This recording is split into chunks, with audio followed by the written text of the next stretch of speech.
go into the solo, but I haven't played the solo in a long time. And my friend Ruben did it. Well, he did it like a few years ago, and he keeps reposting it. When he bought this cheap ass Hondo V and put dots all over it, and he won't show you the headstock. He just show you like, and then he starts. But he could play a broomstick and it would sound good. He's kind of a passive aggressive little man, but can't say too much bad about him because he's my. Well, I can't say that either. Oh well. Ruben Reza, the guy that played guitar, and if it wasn't for me, George McFly, Ruben Reza wouldn't have what he has today. Just remember that, Ruben. Remember how I used to give you pep talks at 3 in the morning when you were pacing the streets of Burbank when he didn't even live here. He lived in friggin' Eagle Rock. He was stalking somebody. I said, don't do that, do this. And he did. And there you go.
Did I show you the friggin' so at the very end is an ad, full page ad for Philips cassette tapes.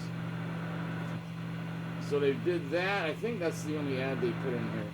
But they would actually have full page ads. For crying out loud. There was no shame with the Arden. Sharon Arden, Don Arden. And even when she split, she became worse.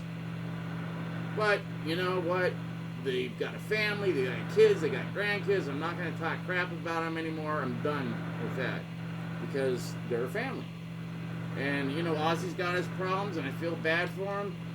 But he didn't make all, you know, oh, Ozzy did this and that to Randy.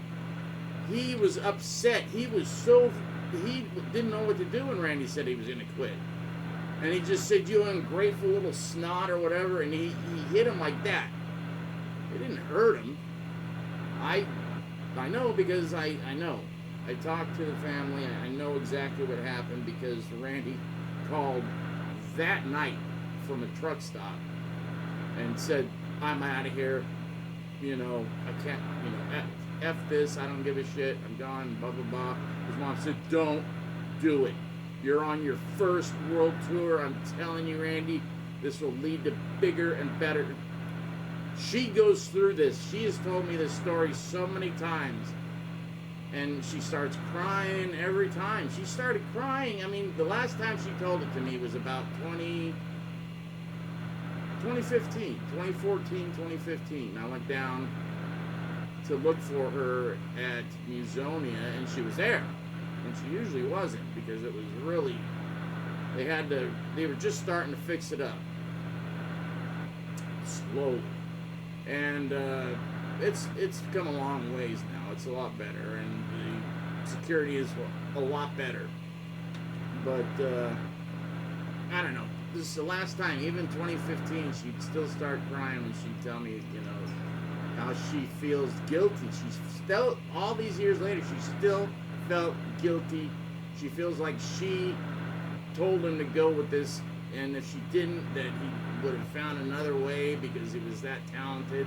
And I think he would have too, but you know, you can't change the past. Unfortunately, McFly, we can't get in our friggin' DeLorean and do that.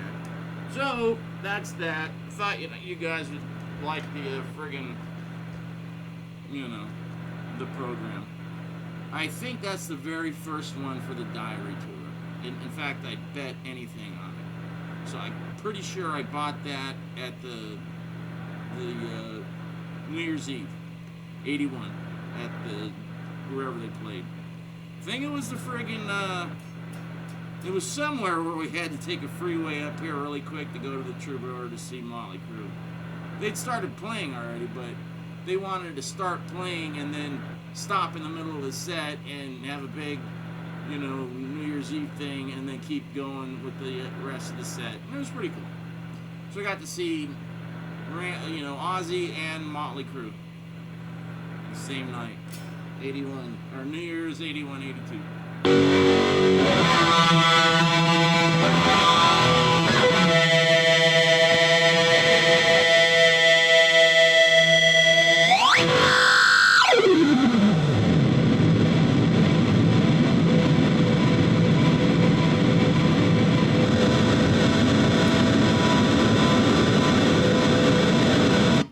Alright, see you guys. Comment. Say something. I mean, geez, if you can't comment on that friggin' program, that, I don't know, it's very hard to get that one. That one is very hard to get because that is the very first diary tour program. Alright, later. Later, Gators. Because I've got the second one. Now I want to find it. But I've got them all. I've got a Blizzard one. I got 2 Blizzard ones. I've got 2 of these.